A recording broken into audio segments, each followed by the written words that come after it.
What is up, Dark Souls 2 fans? Methodical Gamer here. I'm happy to be back making more Dark Souls builds for you guys. As many of you know, I've been working on my Elder Scrolls build that is almost ready to upload, but for some time I've been forcing myself to stay away from Dark Souls to work on Elder Scrolls, but there's something that just keeps calling me back. So I hope you enjoy the Scythe of Want. This Scythe of Want is a slash type weapon. You acquire this weapon by obtaining the Soul of Nasandra and taking it to Weaponsmith's own effects for a weapon trade. The Scythe of Want cannot be infused, so at +5 this weapon scales with a D in Strength, a B in Dexterity, and a C in Dark. In order to properly wield the Scythe of Want, your character will need 14 Strength, 20 Dexterity, 18 Intelligence, and 18 Faith. The base damage for the Scythe of Want at +5 is 260 physical damage and 200 in Dark damage. Something to mention about the Scythe of Want since it is a Reaper type weapon. The Scythe of Want is a sweet spot weapon.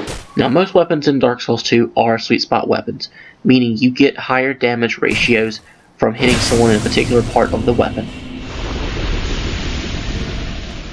But the reason I find this so important to bring up with this weapon is it has a very striking similarity to a lot of the axes in Dark Souls 2.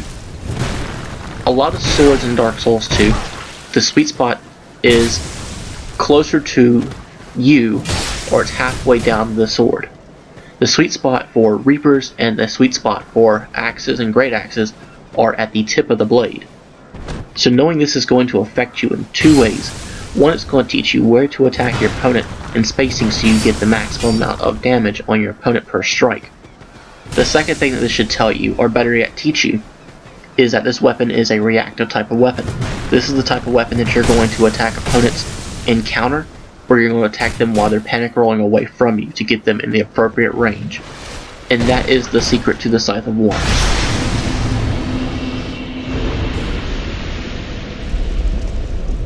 The Scythe of Want itself is not a complex weapon to master once you have a good understanding of the moveset. So there is only one more thing that I wish to discuss, and that is the position that you put yourself in when juxtaposed to your opponent. And not so much the spacing for your attacks, because we've already mentioned that with the sweet spot of the weapon. More or less the alignment of being slightly to the left or to the right of your opponent. And this is going to depend on whether you're playing one-handed or two-handed with the Scythe. A lot of weapons in Dark Souls 2, whether you play one-handed or two-handed, makes a great deal in the variation of your playstyle. Not so much with the Scythe of Want. The only major difference is the speed between your first and second R1 is significantly different whether you're playing one-handed or two-handed. The R1s are much faster in the one-handed moveset. But the main thing that stands out to me is the direction you are swinging from, whether one-handed or two-handed. If you're two-handed, you're going to want to be slightly to the right of your opponent in alignment. That's going to help getting your swing a couple frames faster. And if you're one-handed, you want to be on the left side to help getting those frames quicker for the attack. Now the one con I do want to mention for this weapon, and you saw a lot of it in the last clip, was it is super easy to get backstabbed and parried with this weapon due to its moveset.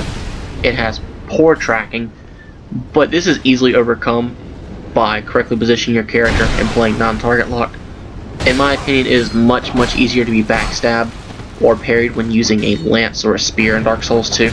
So if you've ever played with a lance or a spear before, going from there to a Reaper, you're not going to notice any significant difference, but it's going to be a little bit easier for the Reaper. Guys, thanks for watching this video. If you enjoy the content I'm bringing you, please hit that like and subscribe button, and I would greatly appreciate it. This is most likely going to be the last build video for Dark Souls 2 of the 2015 year. The Bloodborne DLC is going to be coming out in just 4 days, and I am super excited for that.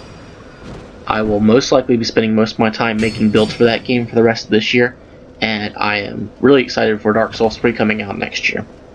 Now, to address a question I've been getting a lot lately is, when Dark Souls 3 comes out, will I still be making builds for Dark Souls 2? The short answer for that is yes. There is a lot that I feel that I still need to do in Dark Souls 2. Even back in Dark Souls 1, there's still a lot of builds I would like to make. So yes, there will be builds coming from me for this game still, when Dark Souls 3 is released. Guys, I really appreciate all the support you've given me this year from my Dark Souls 2 videos on my channel. So until next time, and until next year for Dark Souls 2, remember to play smart and keep on winning.